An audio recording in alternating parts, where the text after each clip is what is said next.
The Price of Power, Episode 1. Alex, a whirlwind of nervous energy, bounced on the balls of his feet in the cramped university office. His startup, Arcane Artifacts, was barely a whisper on the internet, yet it held the dreams of a young man yearning to be more than an average student. He sold handcrafted trinkets imbued with fantastical lore, enchanted bookmarks that whispered forgotten poems, compass rings that pointed towards forgotten wishes. Most scoffed, some patronized, but a precious few, saw the spark in Alex's eyes and the intricate magic woven into his wares. The initial years were a roller coaster. Dates turned into disaster zones, rent money materialized through sheer force of will, and sleep became a luxury Alex rarely afforded. Then came Isabella.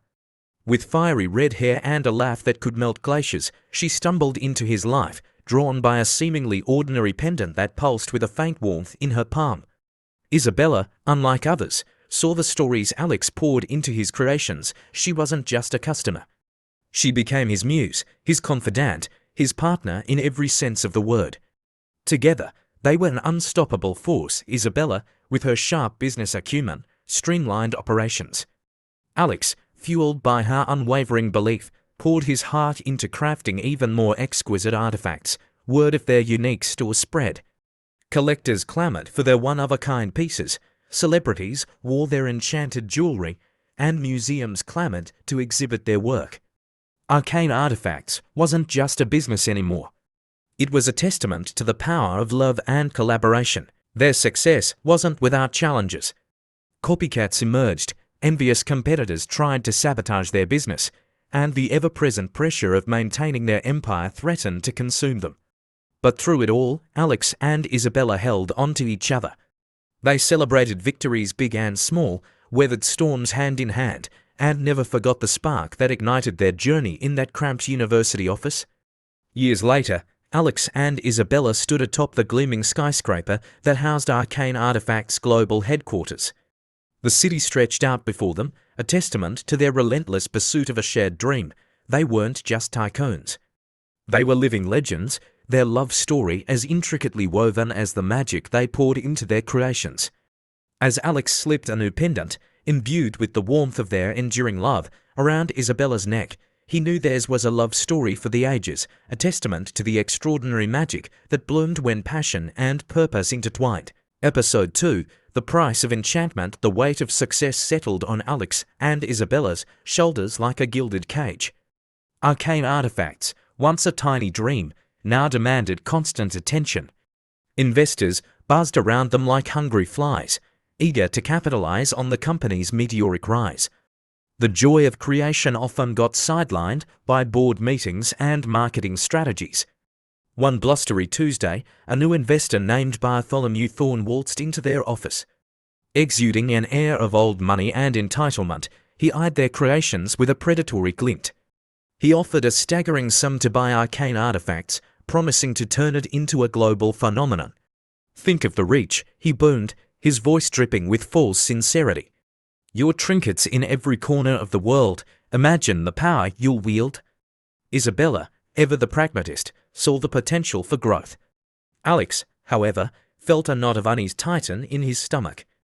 Bartholomew's vision lacked the soul that infused their work. He saw their creations not as enchanted objects, but as mass-produced commodities. The following weeks were filled with heated discussions. Isabella, torn between financial security and the artistic integrity of their work, championed Bartholomew's offer. Alex, resolute in his vision, argued for staying independent. The strain began to show in their usually harmonious relationship. One stormy night, as the city lights flickered outside their window, Alex sat hunched over his workbench, an unfinished pendant shimmering under his tools. Isabella entered, her eyes heavy with worrying. "We can't keep fighting like this," she said, her voice laced with exhaustion. "This isn't just about the business anymore, is it?" Alex met her gaze, his heart heavy. "It's about the magic," he confessed, "the magic we create together." Selling out to Thorne would be like selling a piece of ourselves. Isabella, after a moment of thoughtful silence, reached out and took his hand. "Then let's create our own magic," she said, a spark of defiance lighting up her eyes. "Let's show Thorne and the world what arcane artifacts truly stands for, a newfound determination settled over them. They decided to counter Thornton's offer with a bold move of their own, a grand exhibition showcasing the stories and magic behind their creations. They spent the next few weeks in a whirlwind of activity, crafting new pieces, weaving narratives into each object, and transforming their showroom into a fantastical wonderland. The night of the exhibition arrived, the air buzzing with anticipation. Collectors, celebrities, and even a few curious journalists thronged the venue. As they unveiled their work, not just the objects themselves, but the stories they held came alive. A gasp rippled through the crowd as a necklace pulsed with the rhythm of a forgotten sea shanty, a locket whispered tales of lost kingdoms, and a compass ring twitched, pointing towards a shared dream. The exhibition was a resounding success. News of it spread like wildfire, solidifying Arcane Artifacts' position as a unique and powerful brand. Bartholomew Thorne, his face flushed with defeat, slunk out of the venue, his dreams of mass-produced trinkets shattered. As Alex and Isabella stood amidst the throng of admirers, their hands tightly clasped, they knew they had made the right choice. They had chosen love, passion, and the magic they co-created over the allure of easy fortune.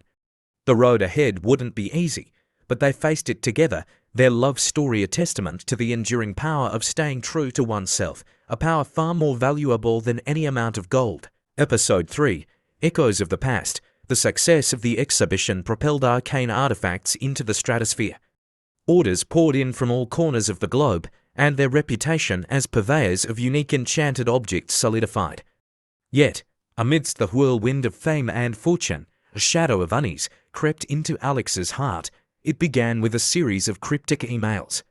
Signed only with an enigmatic raven symbol, the messages spoke of an ancient brotherhood dedicated to preserving true magic, a magic they believed Alex and Isabella were inadvertently diluting with their public displays. The emails warned of unforeseen consequences and urged them to seek guidance from the brotherhood. Initially skeptical, Alex dismissed the messages as a prank.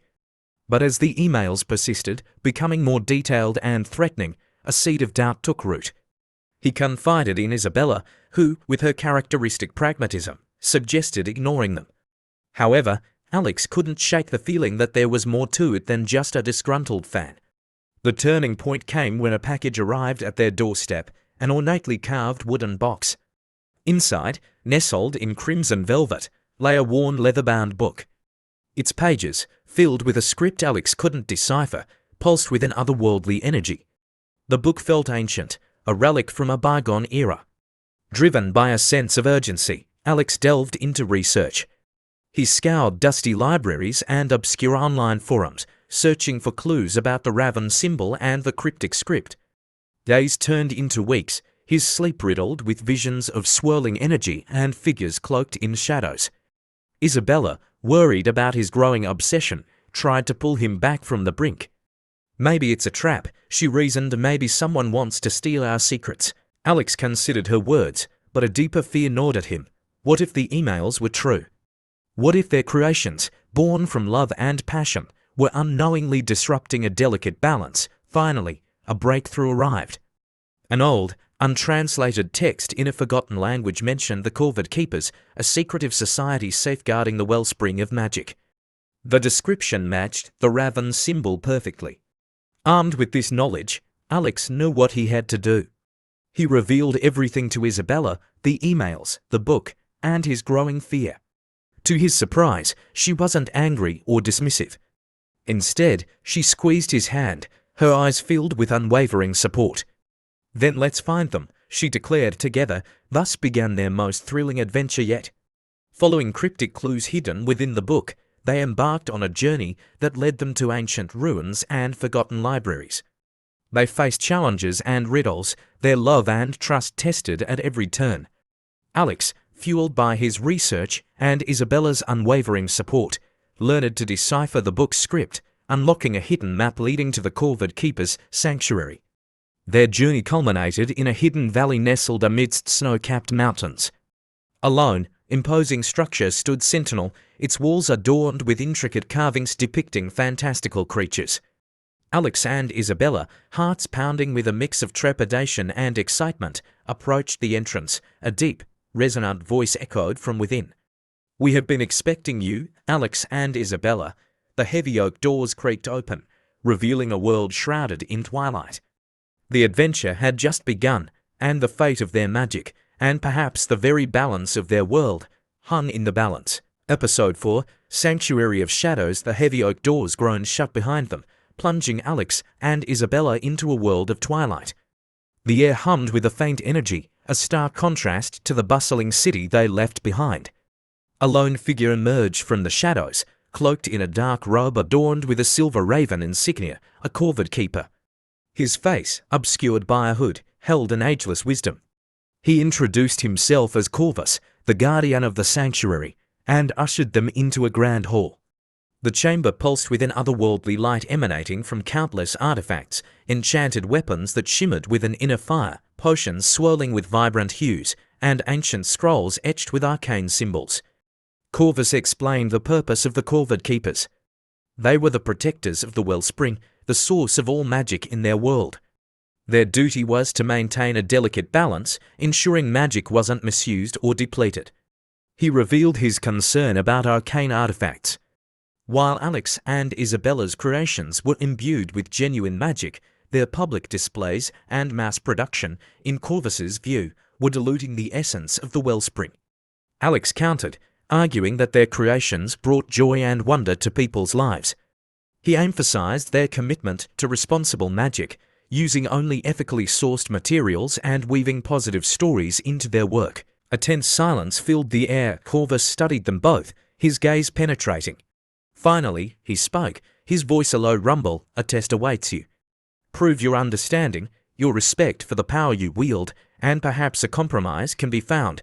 The test was a series of trials, each designed to hone their skills and understanding of magic. Alex faced challenges that tested his creativity and resourcefulness.